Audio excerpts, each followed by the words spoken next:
I'm Megan. I'm going to go ahead and respond to your video now because I actually was going to respond right away yesterday, right after I watch it, and I put this huge feminist, sex rant on there about, sex and, relationships and fetishes and stigma and, adolescence and all the things. It was like a 12-minute video, and then I accidentally deleted it.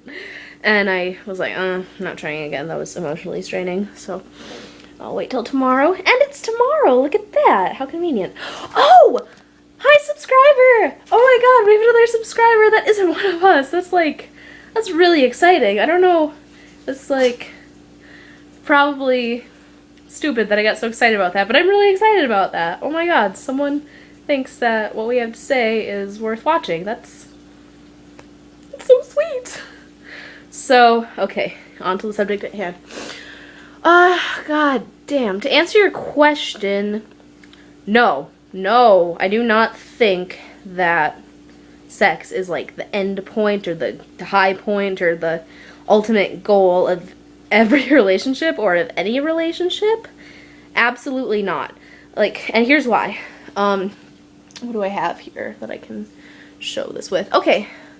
So here you have Mr. Garlic Salt, and then you have Mrs. St. Kate's water cup, and these two rascals there's a bit of a size difference, but they overcome that and get together and have a one-night stand. That's what sex looks like between kitchen utensils. So after that, they part ways. Maybe they stay friends, or maybe they never see each other again, or maybe they pass each other awkwardly in the hallway. But those two just had sex. Is that the high point of their relationship with each other? No. Is that, I don't know. Is that, are they no longer, is there nothing more that they are able to give each other?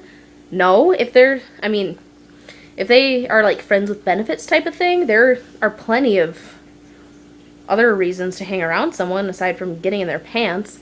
I don't know, I just think human beings are worth more than what they can, give you sexually, pleasure-wise, and it's stupid that so many people seem to think that the end goal of every relationship is sex. I'm just thinking about my relationship with Nick, and we've done sexual things, in case you aren't aware of that. I don't think you would be so naive to assume that after a year and 4 months of dating, all we've done is hold hands, but, and that's definitely fun. That's good stuff. I would recommend that to anyone who's hey, I've been with someone for a while, should we start, doing physical? Yeah, if you feel ready for it, there's no reason not to. It's so stigmatized in our society, and it's stupid, because it doesn't need to be. Because everyone, obviously not counting asexuals or nuns, but everyone does it, and everyone wants to do it at some point. It's such a common thing. We don't need to be as embarrassed about it as we are.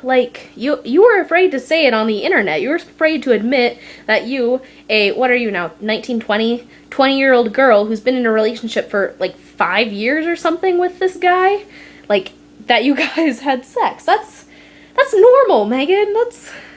If you hadn't, I'd be concerned. Honestly. So, no, it's not the high point. I had a way to tie these two together. Hang on. There was a point to that tangent I went on. I'm really sleepy.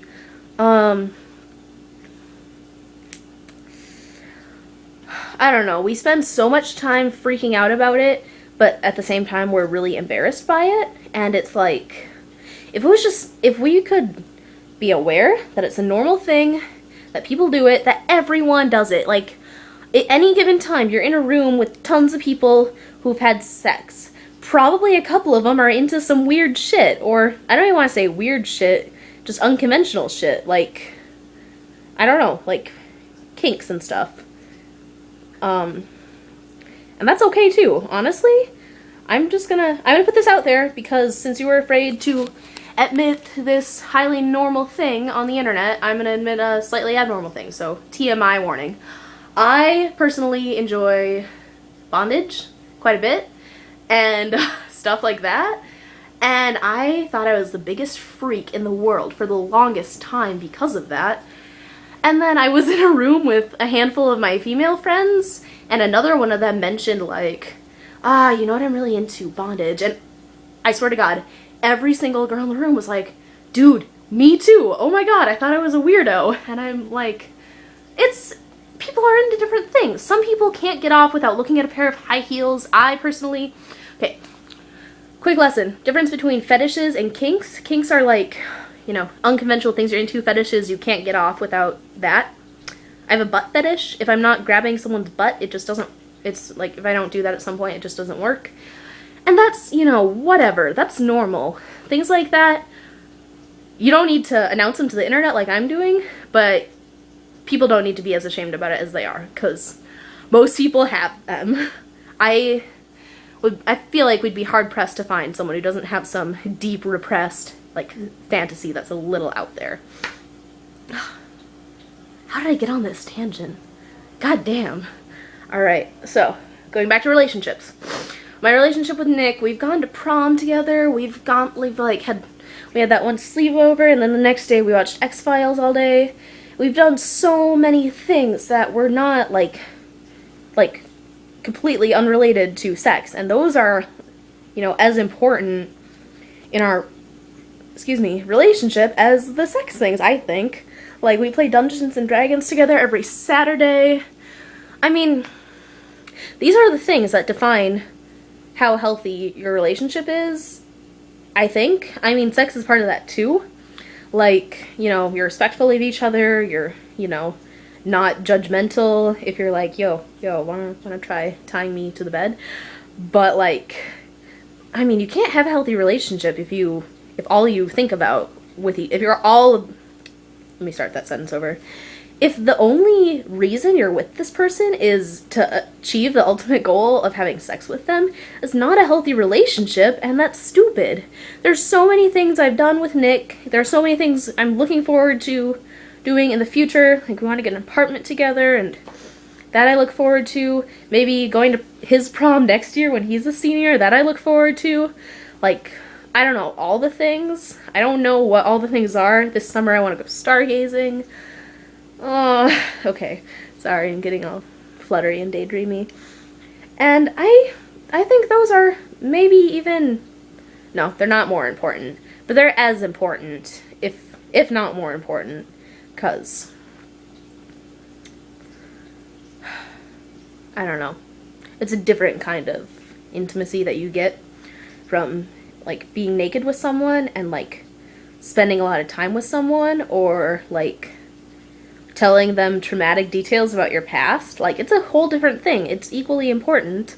And I mean, what about people who don't want to have sex? Like, I have asexual friends who are terrified that when they get into relationships, since so many people, like, see sex as, like, a necessary part and, like, the end goal of everything, that, like, that they can never have, like, a real long-lasting relationship with someone because it's not acceptable. And I think that's really sad. I feel so bad for my 4 friends who feel that way, because it can be an important part of a relationship. It doesn't have to be the most important part of a relationship. It doesn't even have to be part of your relationship at all if you don't want it to be.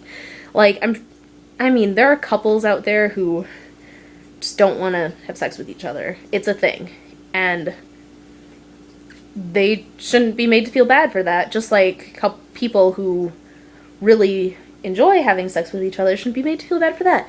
Everything around this is, oh my god, everything is stigmatized. If you're asexual, or, like, you know, want to wait, you're, like, a prude or a freak, and if you are sexually active, you're a slut, and even if you're, like, with one person, and you're sexually active with them, like, if you hint at it, people are like, oh my god, that's so gross, I don't even want to hear about that. And I usually don't broadcast details of my sex life to people. This is an exception. But, I don't know. I don't see why it's... I mean, unless you approach a group of strangers like, you know what, I like bondage. That's weird.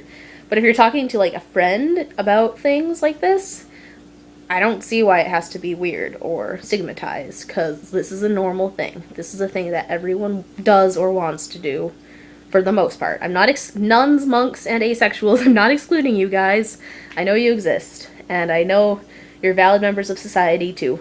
I'm just speaking for myself and people like me who enjoy the sex part. Yeah. You know what I mean? You can't go right with it, so you might as well just do whatever you want. Why not?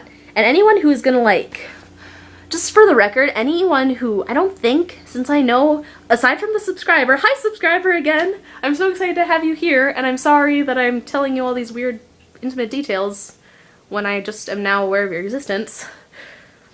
Oh well. I don't think anyone of, like, real importance to my future is gonna watch this. Even if they do, they've probably had sex too. So if they're gonna judge me for that, I don't know if I wanna, like, work for them or whatever, just cause it's stupid. No offense to anyone who, you know, whatever, but I mean, I've said this so many times, but it's such a instinctive thing, and it's a thing that, it's such an, I don't know, that's like saying, you know, it's really gross and, you know, I don't want to hear about is, like, brushing your teeth. Oh my god, how, like, you brush your teeth? Like, or if you don't brush your teeth, that's really gross too. I mean, that's pretty gross, not brushing your teeth. This is a weird example, but you know what I mean. It's the thing that everyone does. Not even brushing your teeth. What's something really instinctive? Sleeping, eating, pooping. These are things that people do. These are things that human beings, by definition of living organisms, do. Sleeping, eating, pooping, breathing, sex. So, kind of same stigmas around poop, except that's different because it has a lot of germs and it's gross. And I guess you can transmit diseases from sex, but you know what? No. Stigma around pooping shouldn't be there either. I'm Ezra Bruzank, and just an hour ago, I pooped. And that's something that people do too, okay? So, like, I don't know why we pretend that we don't. Anyway, this has gone on such a tangent. God. Okay. And it's 13 minutes long. Jesus Christ. I'm gonna cut this short now, but I'm sensing a theme here. We're babbling about sex a lot, and birth control, and reproductive rights in general. Something I feel pretty, you know, headed up about. And if subscriber over there wants to join in on the fun, you can leave a comment or whatever, because I'd love to hear your views on this. I hope I didn't freak you out too much with this video.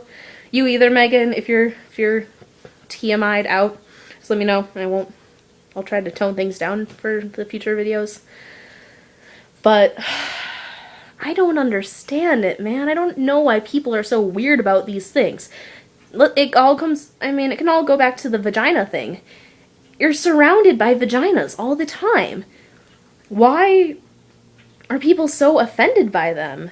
Anyway. This has gone on way too long, and I will see you... I don't even know when I'm gonna see you. These videos are kind of getting disorganized. So, I mean, I like it this way. I like just kind of responding at our leisure. If we want to do this, I guess we could. Like, respond when you feel like it. Just don't neglect it for, like, a full week or something. If you're down for that, that might, you know, work better with both of our schedules. Oh, and now that you're home, we need to hang out. Oh my god, because you're so much closer. And I don't know if I can bus to your house or not, or, like, whatever, but during the summer, let's do things. Let's make robots. Let's watch Dirty Dancing. Let's make cheesecake. Let's do this. Let's do this. All right, I'm gonna go. Bye.